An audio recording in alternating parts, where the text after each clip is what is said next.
بیا هغه د بعد سجده دی. سجدې ته تللو ولا طریقه دا دی چې اول به خپې کېږدي او سجدې ته چې کله څې که نه ګوره دې کې دغه غلطي خلک کوي چې رکوع په شانتې لاړ شي. رکوع په شانتې به نه څه یعنې داسې به ده داسې به ټیټېږي نه، ځکه چې تا اوس دا دویم رکوع ورکې راغلو. سجدې ته به ټیټېږي داسې نیغ به ټیټېږي چې رکوع ورکې را نه شي، داسې نیغ به ټیټ شي او اول به دغه ګوټنې کېږدي، اول به لسونه نه کېږدي. آخه یو سړی بیمار دی، بیمار سړي دپاره معافي دی، خو چې کله روغ وي اول دغه ګوټنې اور بیا لسونه بیا دغه مخ تندی پیزه وغیره دا به داسې کېږدي.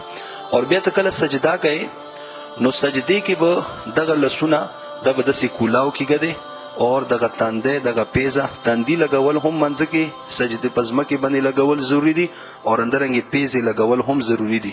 دا به په ځمکې باندې لګای. پړګې د ویلې وي پړګې به اوچتای، اندرنګې ټوپي د چولې وي ګرمه هغه به پسه کوي چې دغه تندی د رؤون وي چې دا به په ځمکې باندې لګېدلی وي.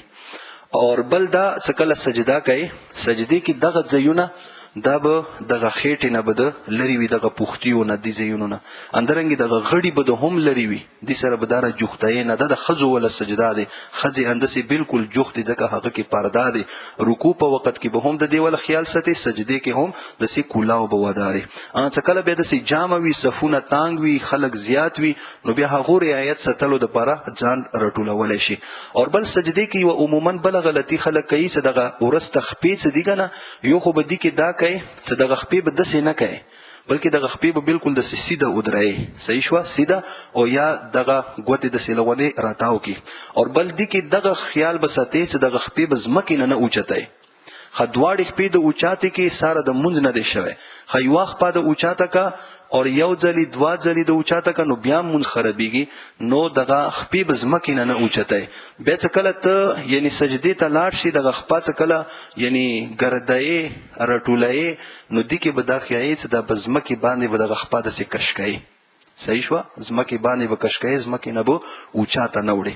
دا د سجدې طریقه شوه. بیا دوې سجدې دي، د دوو سجدو منځ کې ناسته دي ته جلسه یي، دغه جلسه هم واجبه دی. دومره قدر وکینې چې یو ځلې ورکې کم از کم سبحان ربی الاعلی دا یلی شي، دومره قدر ناسته دا واجبه دی جلسه.